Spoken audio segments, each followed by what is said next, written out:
Day 157, Free from Creature Worship. They exchanged the truth of God for a lie and worshiped the creature rather than the Creator. Romans 1:25. Creature worship is subtle. It rarely announces itself as rebellion. More often, it disguises itself as responsibility, loyalty, or sacrificial martyring love. Yet when any created thing becomes the source of identity, security, or worth, worship has shifted and bondage is quietly consuming. God never intended another human to sustain your life. No relationship was designed to bear divine weight. When a spouse, child, ministry, friend, leader, or reputation becomes central, disappointment, anger, and control are inevitable. What is worshiped must be protected, and what must be protected will soon enslave. The tragedy of creature worship is not merely misplaced affection. It is separation from God. Therefore, it is diminished freedom. Human love becomes very anxious. We begin to serve because it's compulsory and we must. And if we don't, we will lose. Joy is replaced by happiness that is quite conditional.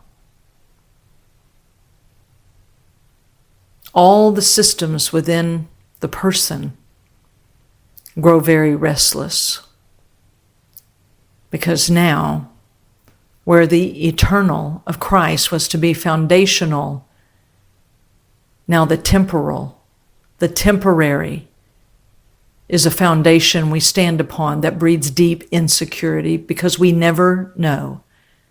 Will it hold me? Will it take care of me? Will it be to me all that I hoped? And of course we find that it is a very defective foundation for any life. God's call is not to abandon all human relationships, but to recognize they have been put in His place and need to be released from idolatry. When the Creator is rightly worshiped, creatures are restored to their proper place. They no longer dominate the heart. They can be enjoyed without fear of loss. They can be walked away from without fear of the loss of life. Freedom arrives when the soul returns to truth. God alone is sufficient as source. And when He is the source of the person, human love no longer grasps and clings and demands and controls and fears.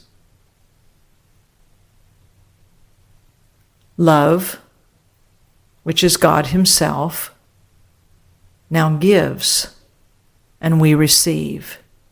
He blesses and we receive. He releases us and we walk with Him in freedom. The worship of God realigns every part of the person and breaks the chains of expectation placed on others.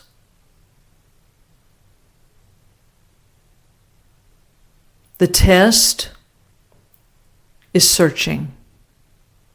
Who or what would devastate you if removed? Whatever the heart cannot surrender has quietly become an idol. True worship restores liberty by reestablishing God as all in all. And it's good to remember that in all things, only God can do all of this. And when He shows us, when He exposes creature worship, and that first creature is always self, and then self decides who or what it thinks will bring life to it. God is able to do it all. So He reveals to us, brings us into strong conviction, and then sets the decision before us. And He encourages us and invites us to choose Him freely, as He has chosen us freely.